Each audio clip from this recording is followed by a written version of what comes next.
I told Mark he never actually satisfied me because I wanted to watch his face collapse. That part, at least, worked exactly as intended. Everyone thinks I'm just some brutally honest woman who finally found her voice, but the truth is I weaponized my dissatisfaction before he could discover my actual betrayal. I knew about the text to his ex for 6 days. 6 days of scrolling through screenshots of their increasingly explicit conversations while he slept beside me, one arm thrown across my waist like I needed protection. What nobody understands is that I couldn't stomach being the victim. Not again. My entire life had been a series of men who left me diminished, and I swore the next one wouldn't get to claim that power. So I did what any self-respecting woman with a broken moral compass would do. I struck first, publicly, and with enough force that nobody would bother asking if he'd hurt me first. The real ugliness, the part that keeps me awake at 3 in the morning, is that my confession about faking every orgasm for 3 years was the least damning thing I could admit. The full story involves my sister's husband, a burner phone I bought specifically to entrap Mark, and a decision I made while wearing the dress he bought me for our anniversary. I'll explain how I got here, but you need to understand. By the time I told him about settling sexually, I'd already done worse things than most people could imagine in a relationship.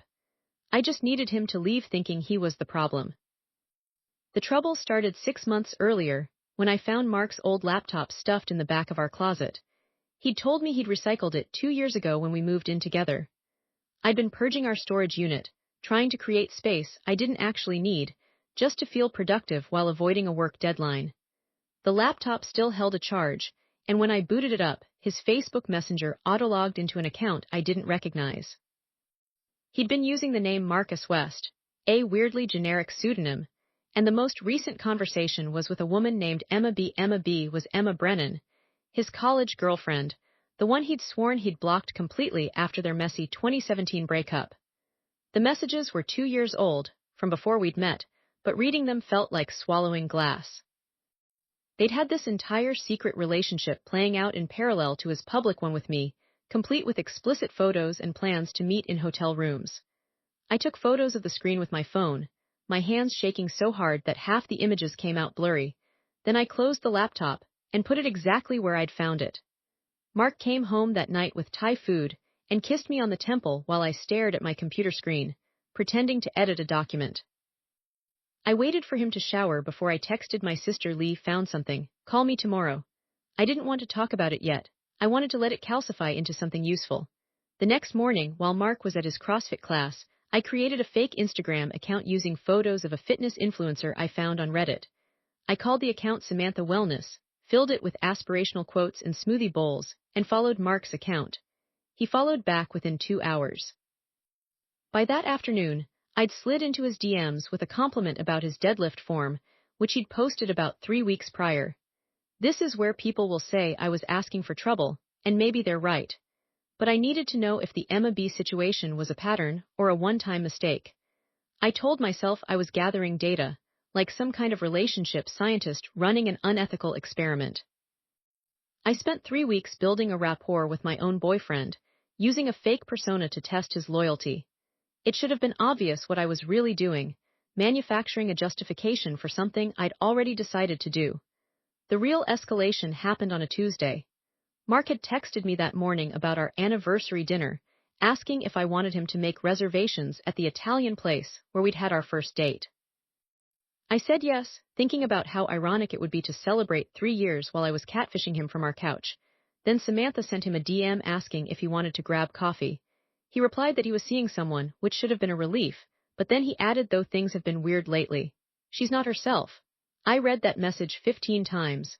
She's not herself. As if he knew me well enough to know who myself actually was, as if his betrayal was somehow my personality's fault. I left work early, claiming a migraine, and went to the bar near his office where I knew he'd been with coworkers before. I wasn't planning to sleep with anyone. I just wanted to be seen, to feel desirable in a way that my manufactured experiment wasn't providing. I wanted to be the one with options. Brandon from marketing was there, celebrating a client win. We talked for 2 hours about nothing, podcasts, the bartender's terrible Manchester United tattoo, whether IPAs had gotten too hoppy. He had this way of leaning in when I spoke, like he was actually listening. When he asked if I wanted to see the roof deck at his apartment building, I said yes before I could think better of it. The sex was mechanical and forgettable, but that was almost the point. I wanted it to be meaningless. I wanted to be able to tell myself it didn't count because there was no emotion involved, just two bodies performing a transaction. Afterward, I lay on his expensive sheets and calculated how many minutes it would take me to get home before Mark did. I had 3 hours. I showered, using Brandon's Aesop soap that smelled like something Mark would never buy, and left without exchanging numbers. That night, Mark made pasta carbonara his specialty and asked if I was happy. I said yes, and I meant it in a specific, terrible way. I was happy to have evened the score. I was happy to have a secret that made me feel powerful instead of pathetic. When we went to bed, I let him touch me like everything was normal, and I faked the same orgasm I'd been faking for years, but this time it felt like performance art. The thing about catfishing your boyfriend is that you can't stop once you start. Samantha became my obsession. I checked the account during meetings, in the bathroom at restaurants, while Mark was in the shower. When she asked him deeper questions about our relationship, he answered them with a candor he'd never shown me. He told her he worried I was bored. He mentioned our sex life had become routine. He said he missed feeling sexually irresistible. I read that last message while sitting across from him at brunch, watching him cut his eggs Benedict into precise squares. I excused myself to the restroom and wrote back as Samantha, maybe you need someone who sees you that way. He replied, maybe I do. That was the moment I decided to tell him about my sexual dissatisfaction. Not because it was true, though parts of it were, but because I needed to weaponize it before he could use it against me. I needed to be the one who ended us, the one who looked him in the eye and told him he'd been inadequate. I spent the next 3 days rehearsing the speech in my head, timing it for maximum impact. I chose a Thursday evening because Mark had therapy on Friday mornings, and I wanted him to have a professional to process my cruelty. I waited until he'd poured us each a glass of wine, until the apartment felt settled and safe. Then I said we need to talk about our sex life. I've been faking it for 3 years. I've been settling, and I can't do it anymore. The specific words mattered. Settling implied I'd made a choice, that I'd chosen him despite his mediocrity. It positioned me as the one with standards, the one who'd compromised. It was a power word meant to reframe every intimate moment we'd shared into something I'd endured rather than enjoyed. His face went through 3 distinct phases: confusion, recognition of the insult, and then a strange blankness I'd never seen before. He set his wine glass down so carefully that I knew he wanted to smash it. 3 years, he repeated, like he was verifying the number. You've been pretending for 3 years. I nodded, keeping my expression neutral. I'd practiced this part too. I didn't want to hurt your feelings, but I can't keep performing. The performance line was a mistake. I saw it register in his shoulders, how they squared like he was preparing for a physical fight. Mark had never raised a hand to me, but in that moment, I understood what it felt like to be hit without contact. He walked to our bedroom without speaking, and I heard drawers opening and closing with methodical precision. I stayed on the couch, sipping my wine, waiting for the confrontation I'd orchestrated. He emerged 20 minutes later with 2 duffel bags and his laptop. I'll send someone for the rest, he said, his voice flat as a closed book. You should have told me sooner, or not at all. I almost laughed. Not at all would have required a different kind of courage. But I didn't say anything. I watched him walk out and listened to his car start in the driveway. Then I opened my phone and screenshotted the final DM exchange between him and Samantha, the one where he'd agreed to meet her for drinks the following week. I posted it to my close friend's Instagram story with the caption, "Turns out the trash takes itself out." The immediate aftermath felt like a victory. My phone exploded with messages. Lee, our mutual friends, people I'd barely spoken to in years. They all wanted to know what happened, and I gave them the sanitized version. I'd been honest about my needs, and he couldn't handle it. I left out the part about Brandon. I left out the part about Samantha. I left out the part where I'd been the architect of my own humiliation. What I didn't anticipate was how quickly the narrative would spin out of my control. Mark's mother called me the next day, her voice cracking with a fury I didn't know she possessed. You told my son he was sexually inadequate and left him to find out on Instagram that you'd been cheating on him. He showed me the messages, Jenna, the real ones. My stomach dropped through the floor. What messages? Don't, she said, and hung up. The real ones turned out to be screenshots Mark had taken of his conversation with Samantha. He'd shown them to his therapist, who'd apparently told him that someone was catfishing him using stolen photos. Mark had done a reverse image search and traced the account back to my IP address. He'd known it was me for 2 days before I made my confession. He'd been waiting to see how far I'd go. The confrontation happened at my office on Monday morning. Mark walked into the lobby while I was grabbing coffee, looking exhausted but composed in the way people do when they've already grieved. He didn't raise his voice. I know about the fake account. I know you were testing me. And I know about Saturday night. My coffee cup felt suddenly too hot. Saturday night? Brandon's roommate is dadding my cousin. Small world. He pulled out his phone and showed me a photo I'd recognized, me leaving Brandon's building, wearing Mark's favorite dress, the one he'd bought me for our anniversary. The timestamp was 6:47 p.m., 2 hours before I'd told Mark I was working late. Here was the moment I could have come clean. I could have explained about Emma B., about the laptop, about feeling like I had to strike first. Instead, I said, so you were stalking me. Mark's laugh was sharp enough to cut bone. You're incredible. You create a fake woman to entrap me, sleep with someone else, then tell me I've been inadequate for 3 years, and I'm the one stalking you. He pocketed his phone. I just came to tell you that I'm filing a police report about the harassment. The fake account constitutes cyberstalking in this state. He walked away before I could respond, leaving me standing in the lobby with a cooling coffee and the distinct sensation of my life cracking open like an egg. My boss, who'd been watching from the reception desk, called me into her office an hour later. I need to understand what's happening, she said, her tone careful. Mark called our HR department this morning. The fallout was immediate and comprehensive.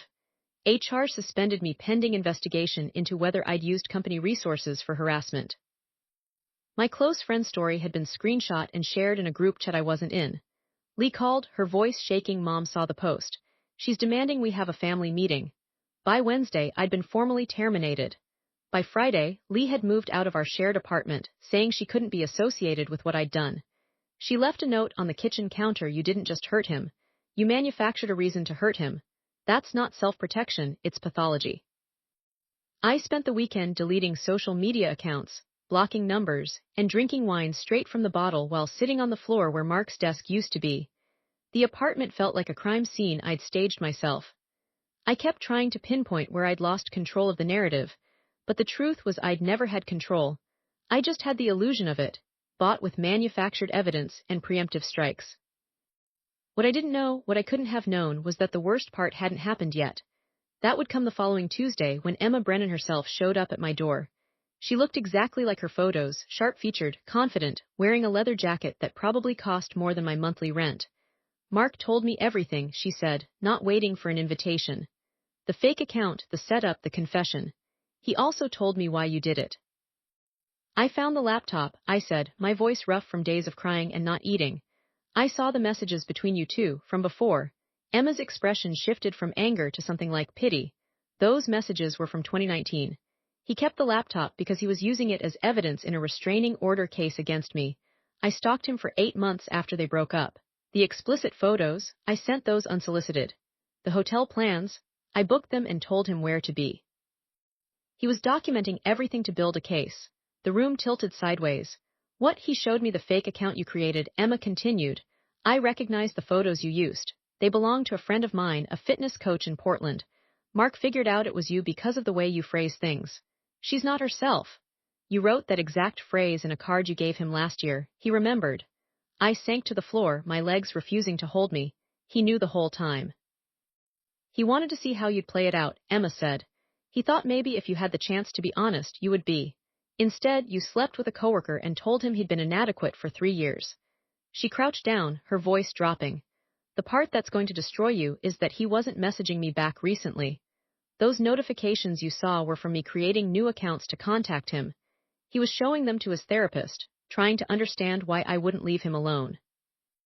You read 2-year-old messages and assumed the worst, and when you couldn't find current infidelity, you created it yourself. The full confession, the one I owe now, is this: I didn't just settle sexually. I settled for a narrative where I was the wronged party, the one with the moral high ground, the woman who finally spoke her truth. I manufactured a betrayal so I could retaliate without guilt. I weaponized feminism and honesty and sexual empowerment until they became tools for cruelty. And when I told Mark he'd never satisfied me, I was telling the truth, just not the way he thought. He hadn't satisfied my need to be the victim, so I'd become the villain instead. The police report he filed resulted in a cease and desist order. The screenshots I posted became evidence in a harassment complaint that followed me to every job interview for 6 months. My sister stopped speaking to me entirely. Brandon, it turned out, had recorded our encounter without consent and had been showing it to people at work before HR shut that down too. I'd managed to turn myself into a case study in mutually assured destruction. I live alone now, in a studio apartment on the east side of town, where I don't have to see anyone who knew us. Mark and Emma got back together 6 months after all this happened. The irony doesn't escape me. My attempt to expose their connection became the catalyst that rekindled it. They started a podcast about online harassment and digital ethics, using our story as the opening episode. I listened to it once, huddled in my bathroom with headphones, and heard Mark describe the moment I told him I'd been settling. It was the most honest she'd ever been with me, he said. Just not about the right things. I'm telling this now because yesterday, a mutual friend sent me a photo from their engagement party. Emma's wearing a ring, Mark's laughing at something she's saying, and they look genuinely happy in a way I never understood how to be. The caption read proof that sometimes the trash takes itself out so you can find what's real. I spent last night reading through the old messages I'd sent as Samantha, marveling at how convincingly I'd performed the role of the other woman. I'd been everything I thought Mark wanted: mysterious, sexually forward, emotionally detached. I'd created the perfect trap, but I'd been the one who got caught. The person I was trying to expose didn't exist. The person I was trying to protect didn't need saving. And the person I was trying to punish was myself all along. The moral ambiguity here isn't whether Mark was innocent. He was, mostly, which is the part that makes my teeth ache. It's whether my confession about settling was technically true. I did settle. I settled for being suspicious instead of trusting. I settled for revenge instead of communication. I settled for the cheap thrill of being right over the hard work of being in love. And when I told him he'd never been enough, I was really admitting that I'd never been enough for the kind of relationship that could survive honesty. I don't expect forgiveness. I don't even expect understanding. I just needed someone to know that when I said I settled, I wasn't talking about the sex. I was talking about the person I became in order to justify my own fear. Mark moved his stuff out that day because he finally saw me clearly, and I can't blame him for not liking what he saw. I'd spent 3 years building that version of myself, one small deception at a time. The confession was just the final coat of paint on a masterpiece of self-sabotage. Sometimes I think about texting him to apologize properly, but then I remember that proper apologies require understanding what you're sorry for, and I'm still not entirely sure. Am I sorry I hurt him? Yes. Am I sorry I got caught? Also yes. Am I sorry I created a fake identity to test him, then used his failure to justify my own affair? The answer depends on the day, which is probably why I don't deserve to be in his inbox. The world sees a woman who was brutally honest about her sexual needs and got punished for it. Mark sees a woman who manufactured a crisis to mask her own infidelity. I see someone who got so addicted to preemptive strikes that she forgot what she was defending. All three are true, and none of them capture the whole story. That's the problem with confessions. They're never complete, never honest in the way we pretend they are. Mine was just another performance, and Mark was the only one smart enough to recognize the stage directions. He moved out because he understood something I didn't. That settling isn't about accepting less than you deserve. It's about convincing yourself you deserve less than you have. And once you've done that, there's no amount of honesty that can save you.